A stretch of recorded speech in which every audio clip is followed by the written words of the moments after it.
Cuando digan amén al Señor. Filemón capítulo 1 versículo 9 y 10. Fuerte amén cuando lo tienen. Llegué con ganas a predicar hoy día, hermanos.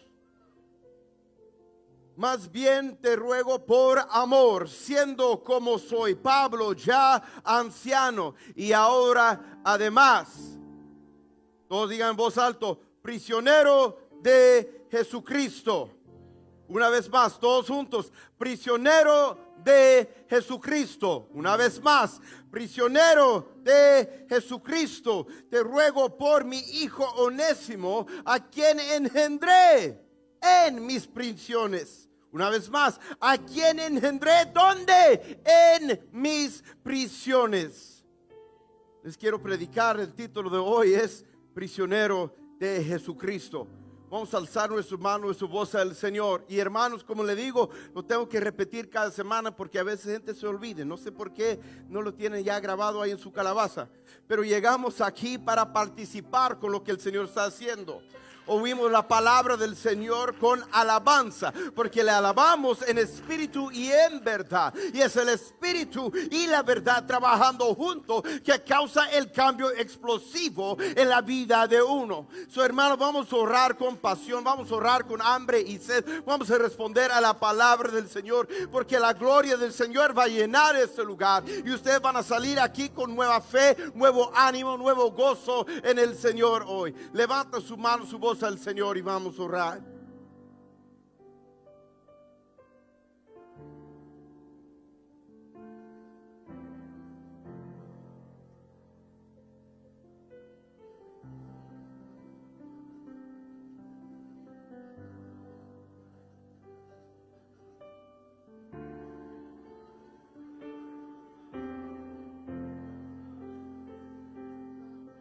Levanta su voz en alabanza al Señor. Él habita en la alabanza de su pueblo. Usted quiere el Señor moviendo en su ser, pues alábele desde su corazón. Quiere el Señor moviendo en su mente, alábele con su mente. Quiere el Señor moviendo en su cuerpo y en su alma, alábele con su alma, alábele con sus fuerzas. Donde Él está hay libertad. Alabe el Señor ahora mismo.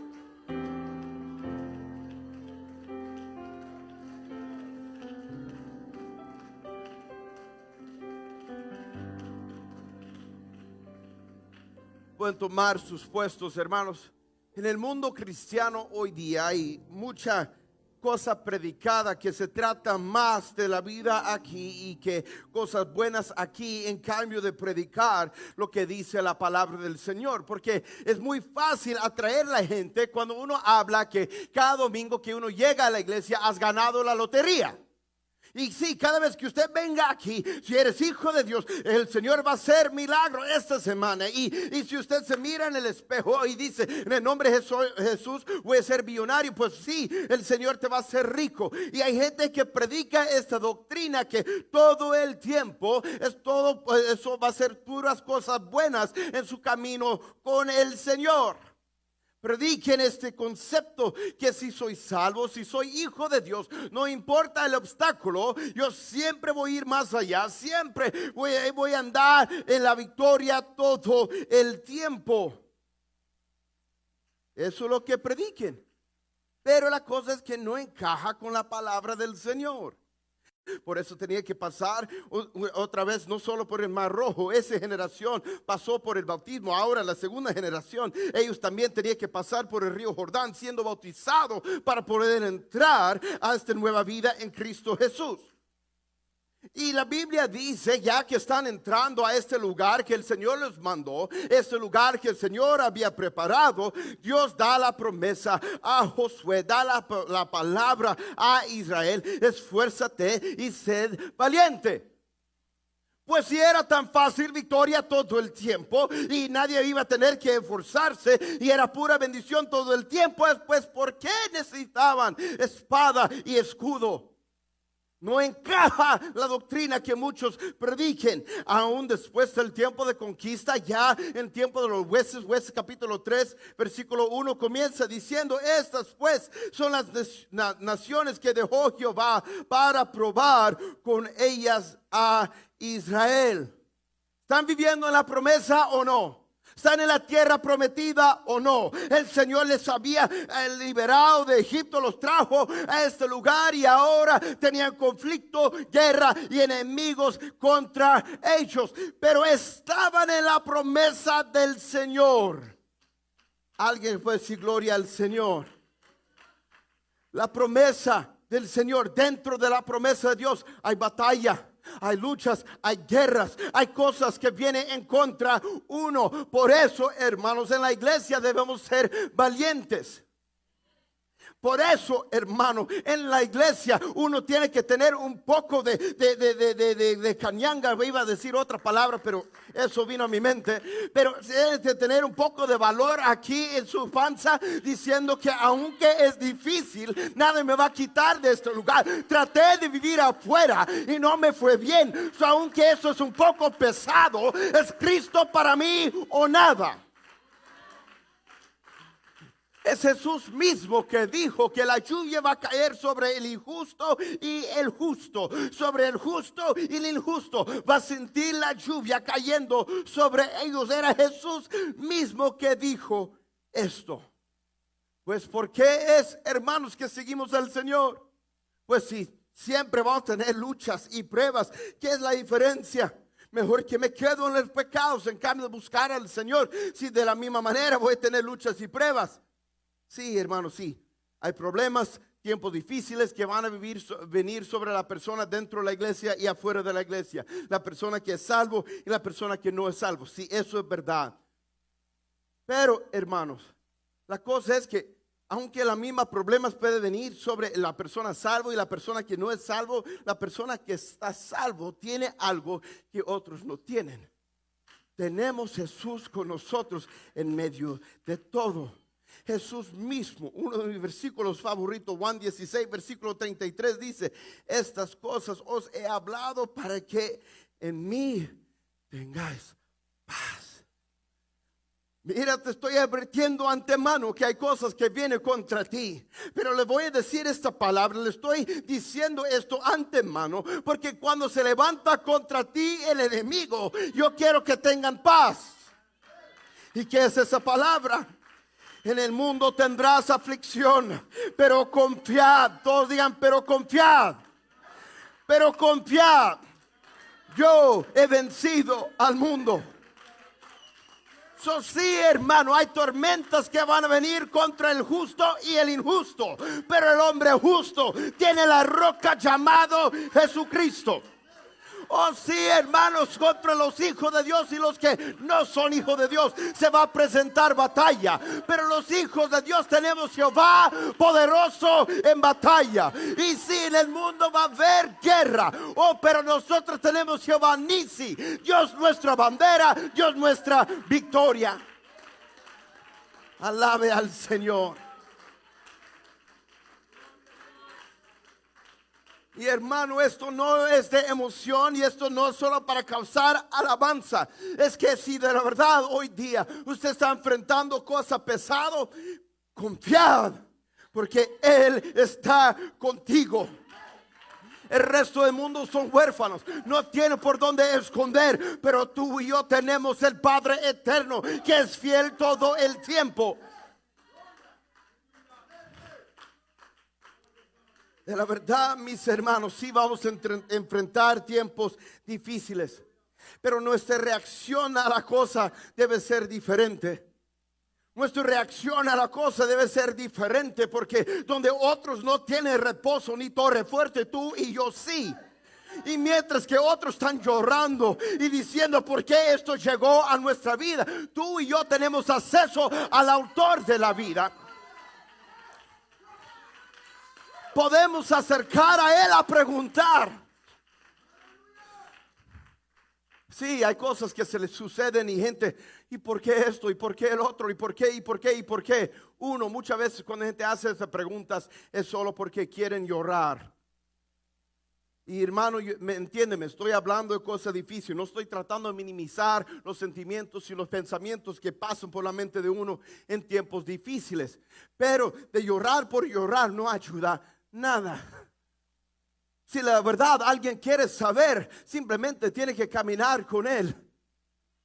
hay que quitar esta cosa que como si hay una barrera entre Jesús y nosotros. No, Él es el Dios que dejó la gloria para caminar a nuestro lado. Él es Emmanuel, Dios con nosotros. Y si de la verdad usted quiere saber algo, busca a Él, habla con Él y el Señor te va a decir por lo cual esto llegó a su vida. Es muy fácil que cuando uno está pasando por tiempos difíciles, entrar solo en ese tiempo de lamentación y llorando. Pero la verdad es, hermanos, que tenemos un Dios que hace todo con propósito. Y no tenemos un Dios por accidente. Cuando Él formó los cielos y la tierra, lo hizo todo con propósito. Y todo lo que Él hace es con propósito. Y cuando algo viene a su vida, habla con Él, pregunta el propósito. Porque lo hizo con intención. Y el Señor te amó tanto que Él murió en la cruz del Calvario y Él no permita cosa negativa llegar a su vida solo por, pues voy a ser duro con ellos. No, lo hace aún en tiempos pesados. La bondad del Señor fluye sobre nosotros. Él es un Dios con propósito. Aunque a veces sentimos como si hay maldición sobre nuestra vida, el Señor tiene cierto objetivo que Él quiere cumplir a través de esta cosa que viene en nuestra contra. Entiende, mi Dios está en control todo el tiempo y Él sabe lo que está haciendo. Y muchas veces son nosotros que no entendemos los propósitos de Dios, que perdemos la fe y decimos, pues, ¿por qué esto tiene que suceder en mi vida? ¿Y por qué esto se levantó contra mí? Hable con el Señor. En cambio de quejar, en cambio de pelear en contra lo que está sucediendo, acerca al Señor y trata de ver lo que el Señor está tratando de cumplir en su vida. Porque todo tiene su propósito. Hasta el libro de Proverbios habla que cada maldición tiene su causa. Hay razón que cosa viene en nuestra vida, contra nuestra vida. Y muchas veces es el Señor tratando de cumplir cosas dentro de nosotros. Tenemos unos 3 propósitos que quiero hablar. La primera es simplemente, y esto es lo más básico que yo espero que todos ya sepan. Espero que todos ya entienden esto. Las cosas vienen contra nuestra vida para darnos más fe. David podía enfrentar a Goliat. ¿Por qué? Porque antemano el Señor le dio victoria contra el león y el oso. Es tan fácil así que él sabía, el Señor me ayudó aquí, el Señor me ayudó aquí. ¿Sabe qué? El Señor también me va a ayudar aquí. Pues ¿por qué tengo que pasar por eso? Porque uno necesita un fe más fuerte, un fe más puro. Es así porque es que el Señor causó Pablo ser ciego. ¿Por qué? Porque el Señor sabía, mira, el ceguez va a venir sobre él y él va a ir a este hombre, el hombre va a orar, yo voy a sanar sus ojos a ese instante y este hombre Pablo por fin va a entender que yo soy el Dios Todopoderoso. Hay cosas que vienen para darnos más fe.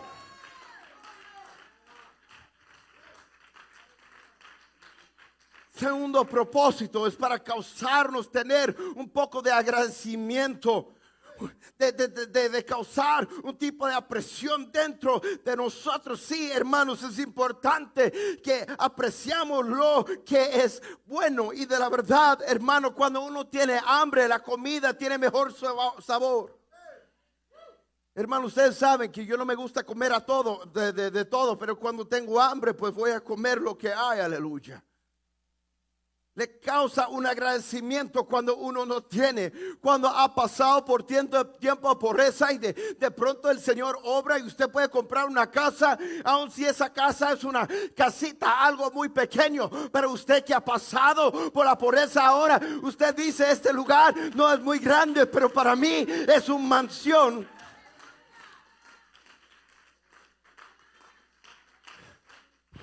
Ezra y Nehemías están viviendo la vida alto ahí en el otro lugar. Ahí tenían casas grandes, eran hombres que tenían dinero fluyendo en sus hogares, pero se llenaron con gozo cuando por fin podían regresar a Jerusalén. Como no tenían, ahora que podían regresar, tenían que pasar todos esos años separados. Cuando ya regresaron a ese lugar, se llenaron con gozo.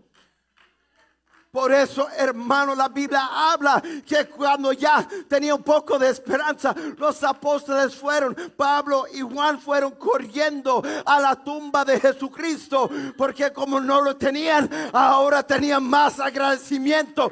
Queremos tener la presencia de Jesús.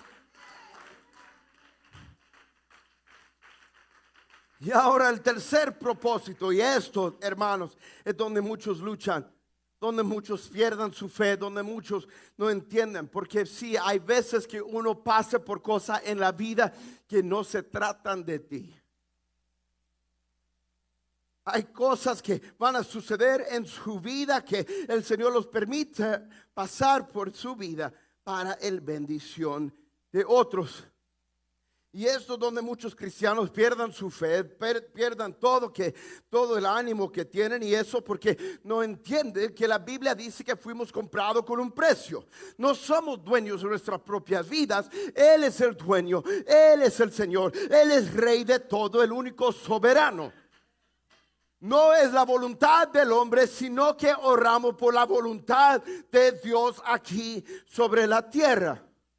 Y la Biblia nos dice que Jesús, hablando con Pedro, dice: hey, si me amas, apacienta mis ovejas. En otras palabras, si yo amo al Señor, ¿qué voy a hacer? Voy a vivir y ser de bendición a otros. Y sí, hay gente que dice: yo vivo para el Señor, pero no hace nada para nadie alrededor de ellos. De vivir por el Señor es de vivir por otras personas. Sabemos en la escritura que David era niño. Todos digan niño. Su papá hubiera sido inmaduro, pero por alguna razón su papá lo rechazó, olvidó de él, lo trató como si no era nada y no era nada comparados con sus hermanos. Sus hermanos tenían potencial, pero David no. ¿Quién sabe qué causó eso? Y hermano, perdóname, estoy saliendo del punto de la prédica por un momento, pero no hay nada que me causa ira de ver padres que están en contra de sus hijos. Sus hijos pueden ser rebeldes, sí, sus hijos pueden hablar mal, yo entiendo todo eso, pero el fin del día el padre es el padre y deben ser más maduros de los que son menor de edad. Santo Dios de los cielos. David fue rechazado por su papá, acusado y maltratado por sus hermanos. Y no solo por ellos, pero el canto estaba siguiendo en su vida, porque aún después de matar a Goliat y después de ganar grandes victorias, ahora el rey Saúl estaba detrás de él. También fue rechazado aún como hombre. David estaba en un cárcel de rechazo. Pero de pronto la Biblia dice, llegándose, dice: luego David de ahí huyó a la cueva de Adulam. Y cuando sus hermanos y toda la casa de su padre lo supieron, vinieron ahí con él. Y versículo 2: y se juntaron con él todos los afligidos, todos los que estaban endeudados, todos los que se hablaron, hallaban en amargo de espíritu, y fue hecho jefe de ellos, y tuvo consigo como 400 hombres. El hombre era rechazado, era niño. ¿Qué hizo él para ser rechazado? Nada. Él mató al Goliat, ganó victorias para el rey, y el rey le rechazó. David era inocente, pero una vez más fue rechazado. Él estaba en ese cárcel con razón, porque había gente en ese lugar, 400 rechazados que necesitaban a alguien ahí. Él estaba en ese cárcel para dar vida a esos hombres rechazados. Y la Biblia dice, como acabamos de leer, que fue hecho jefe de ellos. Y él obró y trabajó ahí y cambió los rechazados para ser los valientes de David. Oh, hermanos, podemos llorar y decir: pues no tengo culpa, no debo estar ahí. O puedo mirar alrededor de mí y decir: ¿qué puedo hacer dentro de esta presión? ¿Qué puedo hacer aquí dentro de este cárcel? Hay otros que están sufriendo y yo tengo Jesús.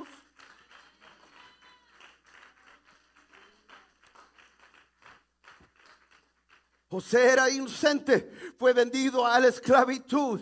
Él no hizo daño a nadie, no atacó a nadie, fue vendido a la esclavitud. Hizo bien en la casa, le echaron en el cárcel, una vez más acusado falsamente. Pero ¿sabe qué? Alguien más en esta cárcel ahí estaba acusado fácilmente, y ese hombre iba a perder su vida. Pero José estaba ahí, y que él comenzó a ministrar, y él dio vida a otro. Y no solo eso, pero pasando por todo lo que sucedió en su vida, llegó al punto de ser el segundo en todo el reino de Egipto. Y el Señor usó ese hombre a mantener la vida, no solo de esa nación, sino todas las naciones que estaban alrededor.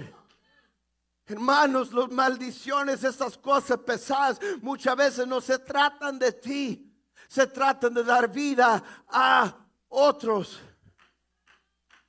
Oh, hermanos, si pueden entender hoy día, que sí hay tiempos que usted va a sufrir, y tiempos donde usted va a pasar por oscuridad, y no se trata de ti, se trata para dar vida a otras personas.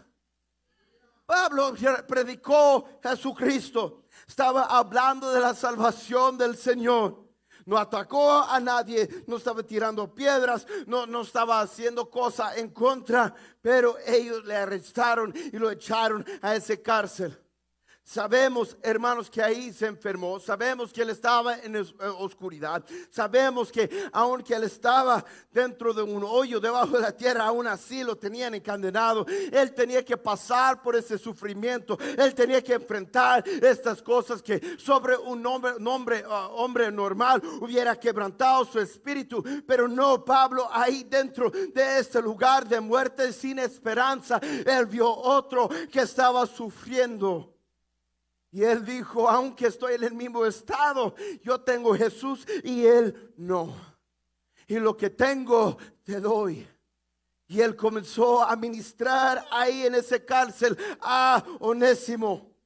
Más bien te ruego, por amor, siendo como soy Pablo, ya anciano y ahora además prisionero de Jesucristo, te ruego por mi hijo Onésimo, a quien engendré en mis prisiones. Pablo entendió: no estoy aquí por mi culpa, no estoy aquí ni por el imperio romano. Yo tengo un Dios que es el soberano, que él sabía que había alguien en esta cárcel que necesitaba el evangelio. Y hay un Dios, el todopoderoso, que sabía de esta oveja que dejó las 99, y ahora él está aquí. Él necesita oír de la nueva vida en Cristo Jesús. No me voy a enfocar en mis propios problemas, y no voy a enfocar en mi propia necesidad, porque Onésimo necesita oír el evangelio. Por eso Pablo escribió: no soy prisionero de Roma y no soy prisionero de otro. Estoy aquí porque Cristo me puso aquí. Y en cambio de llorar, y en cambio de estar aquí lamentando toda mi vida, yo voy a ministrar a él, voy a trabajar por eso, a quien engendré en mis prisiones. Yo estaba aquí con propósito para dar vida. Pablo sabía esto tanto que casi al fin del libro él hasta escriba a Filemón diciéndole: hey, ya pronto Onésimo va a regresar a su casa, pero yo también prepara mi cama. Y mira que tanta confianza que tenía Pablo, no solo con Dios, sino también de Filemón. Le estaba pidiendo favor y le pidió otro favor. Aleluya. ¿Qué tipo de amigo? Prepara mi cama, porque yo cumplí lo que el Señor tenía para mí. Yo estaba en esta cárcel no por mi culpa. Yo estaba aquí porque Cristo me tenía aquí para ministrar a Onésimo. Y Onésimo, como ya es salvo, ya quiere decir que mi tiempo, mi plan ya terminó aquí. El Señor me va a sacar de este lugar y ya pronto voy a llegar a su casa, Filemón, porque yo estaba aquí para dar vida a Onésimo. Y sí, hermanos, yo entiendo que muchos de nosotros vivimos en prisiones cada día y muchas de estas cosas no son por nuestra culpa. También tal vez alguien hizo algo contra usted como niño. Sí, tal vez su papá no sabía cómo ser papá y él te maltrató. Tal vez sus padres se divorciaron. Tal vez diferentes cosas sucedieron en su vida y ahora usted dice, estoy sufriendo todavía dentro de este cárcel. Y usted dice, yo no tengo la culpa por estas situaciones y yo no tengo la culpa por todo lo que sucedió. Entiende, hermano, hay gente alrededor de ti en esa misma situación y el Señor le tiene ahí con propósito para dar vida, para dar esperanza, para dar el evangelio, para dar la salvación a otros.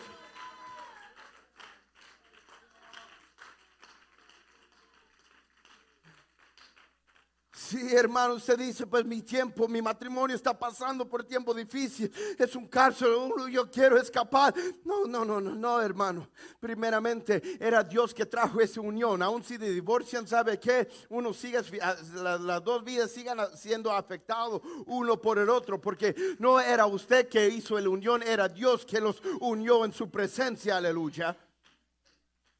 Pero usted dice, pues, ¿por qué esto está pasando? Yo he tratado de ser un buen esposo y no he tratado de ser una buena esposa.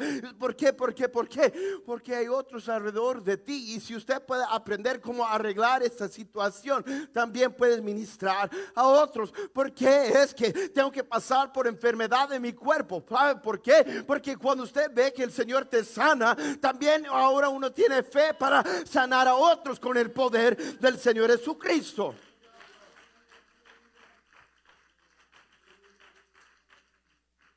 Sí, hermanos, en situaciones pesadas es muy fácil de llenarse con egoísmo y pensar, oh, mi vida, no sé por qué el Señor me maltrata y por qué todo tiene que ir en mi contra. Y recuerdo hace años de ver un programa donde había un señor que muchas cosas malas sucedieron en su vida y él entró a la iglesia.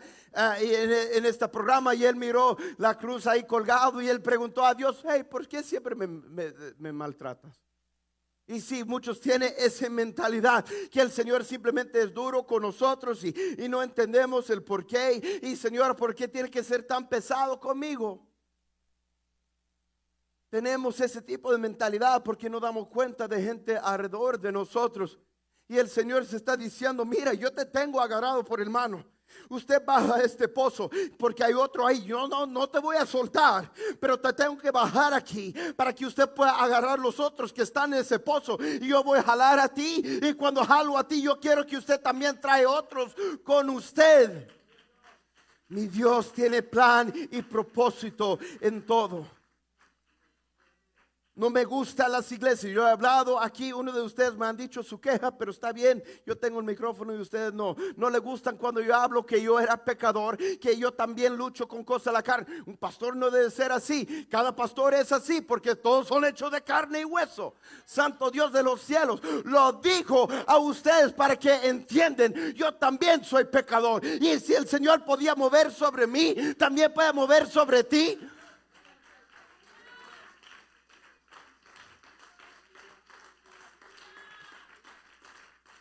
Nunca voy a olvidar a un joven a los 16 años leyendo y estudiando el libro de Proverbios. Y el Señor me tocó ahí. Yo estaba orando y leyendo la Biblia en mi cama. Y la Biblia dice, en todo tiempo ama el amigo. Y es como un hermano en tiempo de angustia. Y es como un hermano en tiempo de angustia. Sí, hermano, yo voy a pasar por tiempos difíciles. Ustedes van a pasar por situaciones pesadas. ¿Por qué? Porque también hay otros ahí sufriendo. Y es en la angustia donde el amigo se convierta a un hermano. Está ahí en la angustia donde otro está sufriendo, diciendo, yo no entiendo por qué esto está pasando en su vida. Y usted puede decir, pues, ¿sabe qué? Yo también pasé por lo mismo. Y el Señor me ayudó aquí. Y el Señor me ayudó allá. Y el Señor obró en mi vida. También puede obrar en su vida, hermano. O hay alguien que entiende la palabra del Señor hoy día. Alaben al Señor.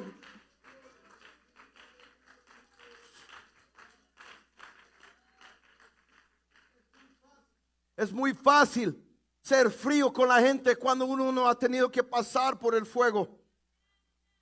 Sí, hermano, eso es. Muchos dicen, pues simplemente es una situación pesada, ellos se tienen que levantar. Sí, yo entiendo ese tipo de mentalidad. Y sí, de la verdad, al fin del día, un día vamos a llegar a juicio y tenemos que contestar para nuestras propias vidas. Y si uno quedó ahí caído y nunca trataron de levantar, sí, el Señor toma eso en cuenta, porque uno está en control de su propia vida. Con decir todo eso, solo cuando uno ha pasado por una caída, algo difícil, algo pesado, solo pasando por ese mismo tipo de situación, uno va a tener empatía para el otro que también se cayó. Solo pasando por un tiempo de angustia, solo pasando por esos tiempos donde uno no sabe si debe poner otro pie porque todo el mundo es tan inestable y uno no sabe dónde pisar y qué hacer. Solo cuando uno ha pasado por un tiempo así va a poder entender a otros. O alguien puede decir gloria al Señor. Por eso, hermano, es tan peligroso en la iglesia poner la máscara que ya soy santo, ya soy perfecto, ya soy... No. Todavía estoy luchando con mi pecado, pero aunque cada día de mi vida ha sido una lucha, aquí estoy.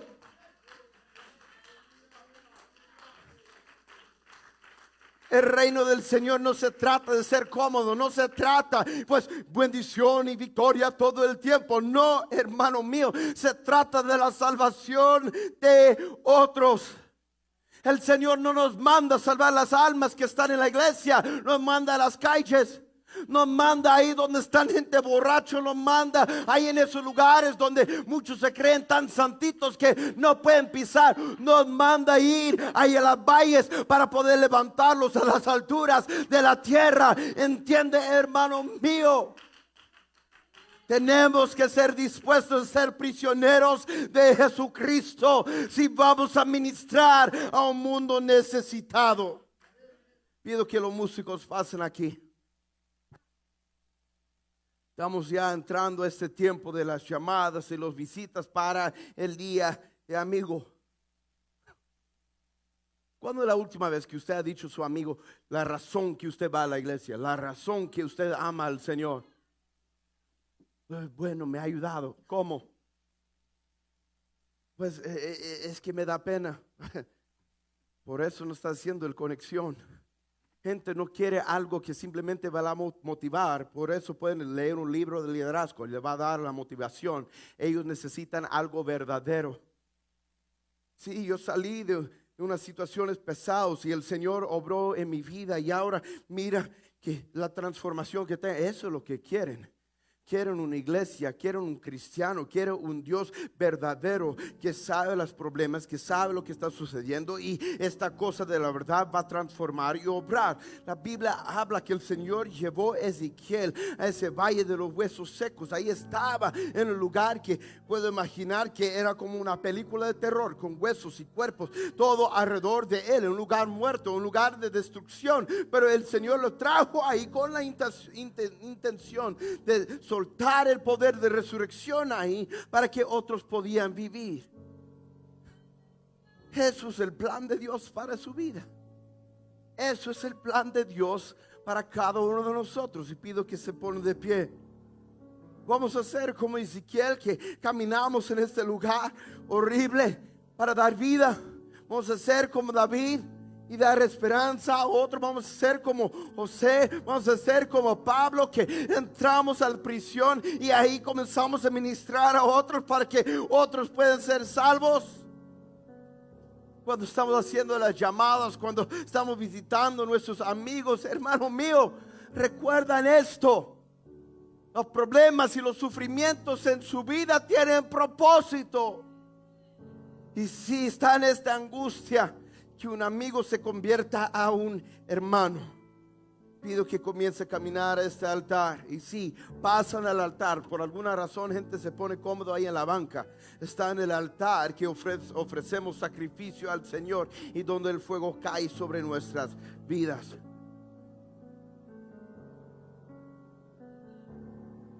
Todo esto es un principio bíblico. Todo esto es el plan del Señor.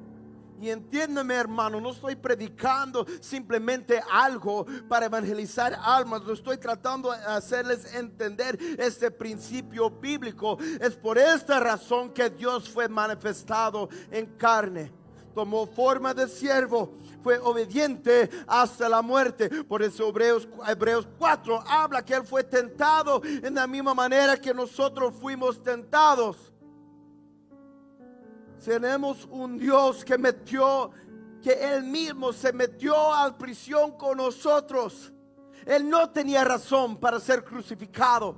No hizo nada para ser llamado culpable, ser burlado. No. Pero Él mismo se bajó a la prisión. Porque tú y yo antes vivimos ahí. Y hay muchos más que todavía están ahí. Prisionero de Jesucristo, sí, esto podemos hacer, porque como el Señor nos liberó, como el Señor nos ha ministrado, nosotros también podemos bajar ahí al lugar bajo, a traer a alguien más con nosotros. Estamos ahí pasando por cosas con razón y con propósito, y es para dar vida a otras personas.